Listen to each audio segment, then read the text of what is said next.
super apple. It's so tasty.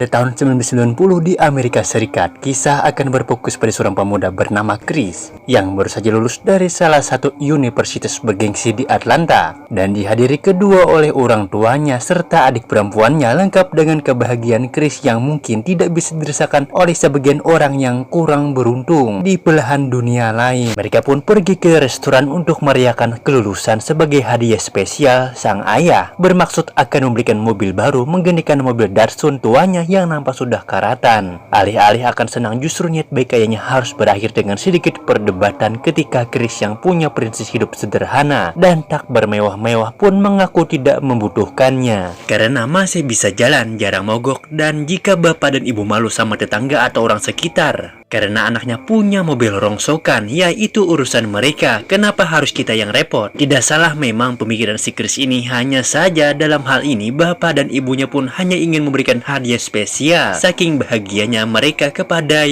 yang menjadi anak sendiri sudah berhasil lulus dengan nilai yang sangat bagus. Namun ternyata Chris sudah salah paham menanggapi niat baik tersebut, dan ya, Anda yang menonton bisa menilai sendiri bahwa ada perbedaan besar antara hidup sederhana dan bersyukur.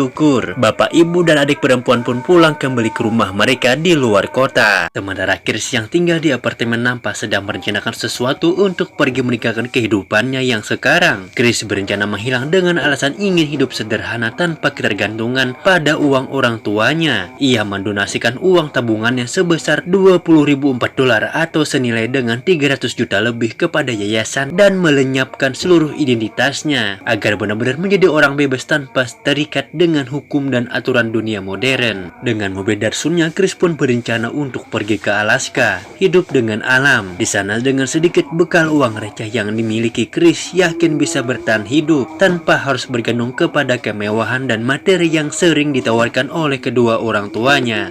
Singkat cerita, malam pun tiba ketika Chris sedang istirahat di salah satu tempat. Tak disangka terjadi banjir bandang yang membuat mobilnya tidak bisa lagi digunakan. Dan sungguh apesnya, Chris pun membakar sisa uang yang ia miliki dan benar-benar menggantungkan hidupnya pada apapun yang ditemuinya di perjalanan. 2 bulan berlalu, Chris akhirnya tiba di Arizona dengan berjalan kaki. Ia pun memutuskan untuk mengganti namanya dengan Alexander Supertier, yang artinya Alexander Sang Petualang, dengan maksud agar tidak ada satupun orang yang mengenalinya ataupun melacak keberadaannya. Bersamaan kedua orang tuanya pun mulai gusar dengan Chris yang tak kunjung memberi kabar, sehingga mereka langsung pergi ke apartemennya yang di situ tidak ada satupun petunjuk yang bisa ditemukan. Bahkan sang adik sendiri pun tak habis pikir dengan apa yang sebenarnya terjadi pada kakaknya itu.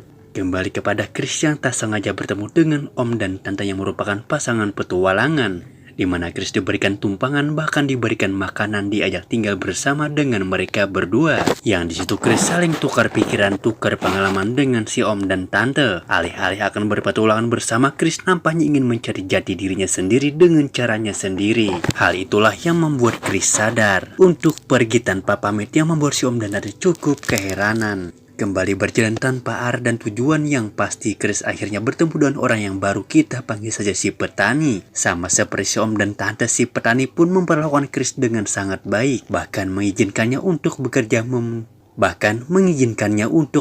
membantunya saat panen. Dan ya, si petani pun ternyata adalah seorang buronan yang sudah lama dicari polisi, sehingga Chris harus kembali melanjutkan perjalanannya dengan tetap fokus pada tujuan awalnya, yaitu pergi ke Alaska.